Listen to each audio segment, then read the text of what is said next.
Smiling faces sometimes pretend to be your friend.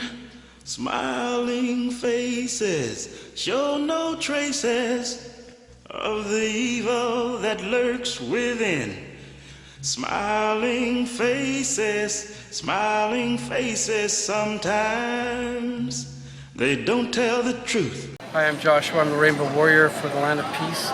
I'm here with my good friend Kevin and Annett. We're here at the Truth and Reconciliation Commission where they put on a huge big show where there's the Catholic Church, the Anglican, the United Churches, and all kinds of government agencies coming under the banner of Truth and Reconciliation to do something that's illegal by the standards of international law. Number one, if you've been complicit in genocide, as the government is and as the churches are, you may not put on events like this. Maybe you can put it in better words, Kevin. No, that's exactly it, Joshua. There's protocols dealing with acts of crimes against humanity, and the basic protocol is that perpetrators, like governments responsible for crimes, and in this case churches too, cannot dictate the terms of recovery or justice or legal resolution. And that's entirely what's going on here. It's like the rape victim sitting down with a rapist and said, if you're a good little boy or girl, I'll give you a little bit of money and make you feel good, like I'm not going to hurt you again. And in turn, I get to not feel guilty. I mean, that's what I see in the faces of the white people here. It's like, oh, thank God I don't have to feel bad now. And these poor high school students are walking in getting this bullshit. There's not one picture of a suffering or frowning child, of a dead child. They're all happy, smiley faces. I've gone to every display, and they're smiley, happy faces, everyone. I went to the Catholic archives, and I asked them, are you showing any of the archives of the atrocities, of the death, of the diseases that were wrought upon the children, and the 50,000 do you have any examples of the burial sites or pictures? And they said, well, that's not what we're here for today. This is just a place. The picture archives are not really the stories and the things that are going on. No, this was strictly to give the former students a chance to look through photographs, to find them identify themselves, find their friends. So there's no pictures of the burial sites and where some of the children were put and killed and... Well, I've never seen any. Because it doesn't exist, right? Those photos don't exist. They don't exist. There's no photos of where the children were killed because that hasn't been completely substantiated. It's for the archivist to provide photographs to the former students as a positive thing, as a gesture to give them an opportunity to find photos of their youth and their families that they don't have. So if there were priests or nuns or people who were working for the Catholic Church who are identified as some of the people who were complicit in genocide, that is not relevant here. I'm not saying this is not the venue for it, is what I'm saying, in my opinion. So Truth and Reconciliation is not a venue for... No, that's... They told me they were too old to be charged. The Nazi war criminals were never charged. There were over 50,000 children dead. I know, but that's what they told me when I... That has not been substantiated. No. Are you kidding? That has not been substantiated. These people admitted on the stand doing things to me.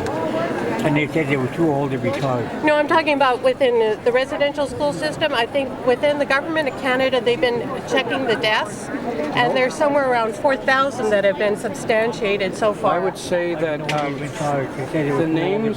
Well, most of them are dead. Thank God, eh? But they call it Truth and Reconciliation, except there's certain truths we can't talk about, like dead children. So they should call it like partial truth, and reconciliation. One of the things, Kevin, that two of the ministers said to me, and the archivist at the Catholic Church, they said, well, there's no way that 50,000 children were killed. There might be up to 4,000 that might have been on record. Our religious community. So if you're a lay archivist, have you come across documentation and records of people stating about deaths of other children? That's unimaginable. Nothing that's secret. Everything that talks about the schools is being disclosed to the Truth and Reconciliation Commission. So they have the information, and people like Murray Sinclair, who's also complicit in genocide, get to have that stuff and delete it if possible, so there never can be charges laid. But the commitment that the various signatories made to the settlement agreement is to provide copies of the records they had. And that's what we are all doing, providing copies of any school records. I have copies of school records that talk about children that died of diseases, same epidemics that killed a lot of non-Aboriginal people, Spanish flu, diphtheria, those kinds of things. And those are all in official records that were provided to the government. So there weren't any official records when children, Native children that were found with smallpox were put in clean residences where other children would get smallpox and die. You don't have records of that kind of information? I've never come across anything like that. Personally, okay. I'm not saying that there might not be some, but they were, and I've read most of the records that we have, and there's nothing like that that's been reported. That's very interesting. Thank you very much. Well, we published the records from 1907 showing the death rate was around 40% there. Statements in 1949 from Neil Parker saying the death rate was still 50%. 40 to 50 year period, the death rate is the same. How can it only be 4,000 kids? And how many children went through residential schooling? Approximately 150,000? 150 to 250,000. So, I mean, we're talking 50,000 as a conservative estimate. And, 50,000 is one child dying, in every residential school every month. And that's low. So, I mean, for 100 years. So, how many ways what were some of the processes by which these children died? Starvation, deliberate exposure to disease, and then never treating children. That method was described decades apart by government officials and government doctors. Deliberately taking kids with TB and putting them in the same dorm as kids dying of it, or healthy and sick together. This is out-and-out genocide, and yet the big Holocaust deniers in here are saying, oh no, it's only a few thousand. That's saying 4,000 is about 2 to 3% death rate, and their own records say 40 to 50%. So they're just openly lying in here. They know they can get away with it because they run things. And also people are ignorant to the facts of what really happened. Totally. They just don't know, and so they can make up any garbage. So I just, standing there, I gained a new resolve to create a mobile exhibit with the true history and take it across the country, going into every high school, every church, every community center, every library, and teach the real story. And I encourage people to do that, to help on that project, because that's the only way to counter these kind of official lies. Where would they go to see the real story and understand what really went on? Well, we've got the documents. We've got the videotape testimonies. We've had it up on site at itccs.org for several months now. There's 150 exhibits on site, including people's testimonies talking about burying children, being part of medical experiments, the death rates, all of that stuff. It's all out there, but that's the stuff they repress, and they stick this stuff up to fog the whole thing. One of the things that the Anglican church minister just told me is that they're trying to get as much evidence as they can to expose individuals, that they're not hiding anything, and that yes, an Anglican minister did go to jail because of his acts against the children. Is that a lie? It's a complete lie, because it's focusing on the acts of individuals when institutions, and this is international law, when institutions have a policy of wiping out another group, everybody in it is guilty. That's what the Nuremberg principle was all about. You didn't have to go around and prove that an individual SS guard killed your relative. The system was indicted because of the nature of its ideology and its practice. They said that in Nuremberg. Canada had a policy of wiping out non-Christian Indians, right? How can this guy say it was just the act of random individuals? I mean, they've known for 20, 50 years what they've done, and now they're acting like, oh, teach us. Well, I mean, that's like, the serial killer saying, show me the proof. And look at these guys. The ones walking by right now? Yeah, they're from Mission. They have a policy in the Catholic Church that when children are raped, they're to cover it up or they'll be excommunicated. And where's that policy written in? It's actually came out in the Catholic Church? Crimen Solicitanus since 1929, and in July 11th, the Pope reaffirmed that policy. He said information leaks from the church are a crime now. So if you're an honest priest and you report a child being raped, you go to prison, in a church prison. That's the maximum penalty for it.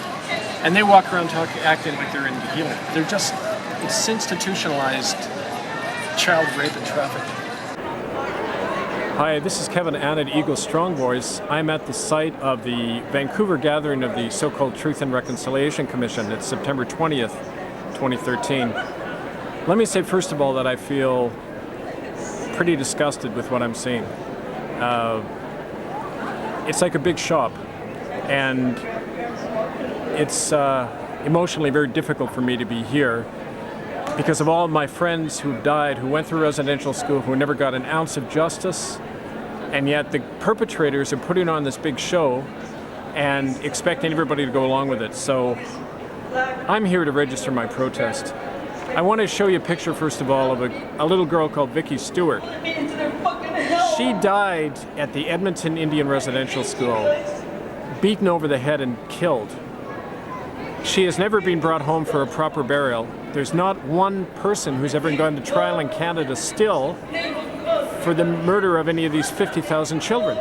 And yet, after 5 years of so-called work and $68 million, the TRC has not produced one body to be brought home, has not disinterred one grave, and has done nothing besides pat themselves on the back.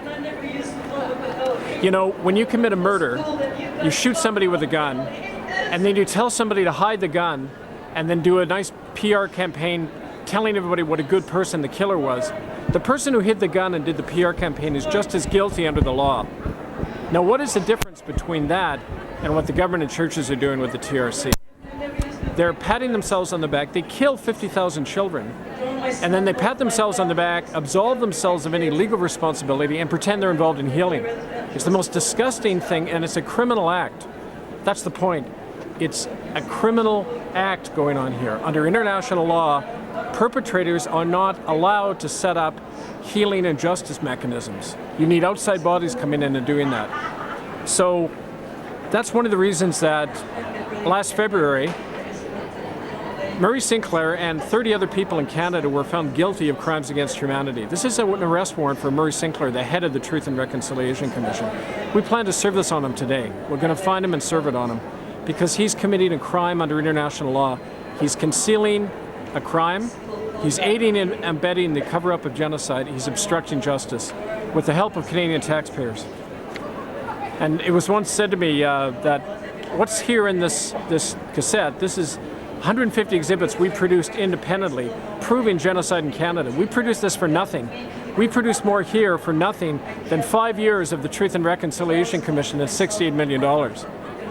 So that shows you, where does truth lie? Kevin, we were just at the Truth and Reconciliation Commission ordeal in Vancouver. Ordeal is right. Where do we go from here? It's not enough anymore just to talk about how bad it is, how the criminals are in charge and are whitewashing the whole thing. We all know that. The question is to recognize that not only are they criminal institutions in Canada, but they're non-existent criminal institutions. Under international law, these kind of bodies that do these crimes don't have any legal standing. They have no authority.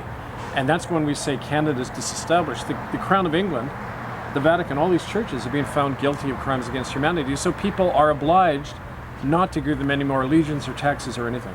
So we need a new deal. We need a new constitution, a new nation, a new federation of nations, and a new kind of spiritual revival to make that happen. So I think this is what we have to focus on. How do we build all that now as a way to turn the tables and not simply be victims anymore, pointing out everything that's wrong? There are people in Canada that are waking up. There are people starting to realize what's going on. There's groups that are now being called domestic terrorists who are just waking up and realizing. What do we tell them? Well, that you're on the right track, because they wouldn't be labeling you that unless you were posing a threat to them. And I think we need a tool that everybody can use, that the average person can relate to. And that tool that I believe is the common law courts. Because these are courts that can be set up in neighborhoods to adjudicate not just criminal matters that we're talking about, but civil matters, disputes between neighbors. We need a new legal tool so that people can fight back in their own communities. And that's why I say to people that all of these issues of genocide and the trafficking of our children, now the destruction of our land, we've got to bring it into our own common law courts. This is what we're trying to do at with the Common Law Court of Justice. And For the people, by the people. exactly. And the response you're going to get from the corporate elite or the government's going to be serious. How do we circumvent any of that, or do we just You keep ignore going them. ahead? You ignore them because they have no power, they have no authority. You go into Canadian courts these days, there's not even Canadian flags flying. No. They're private commercial courts. They have no legitimacy or power anymore. And let's face it, people, the system is coming down. We're going to need something on the ground to replace it with when things fall apart. Now, how do you enforce? Let's say something happens in a common law court. What do we do to enforce just judgments? We need our own community peace officers. We need sheriffs that are deputized. We're putting together a common law court manual of how to do this. itccs.org. We'll have it posted soon. We're just doing the finishing touches on it. People, it's all in the doing. It isn't just the idea, but we've got to test it in practice. But the citizen jurors, the citizen prosecutors, the sheriffs, all of those are elected from the community, and they're accountable to the community. That's the whole point. That's good. Yeah. Well, keep in touch with Kevin and what he's doing at itccs.org. Myself, Rainbow Warrior Speaks, and radiowarrior.ca. And long live our new republics. Our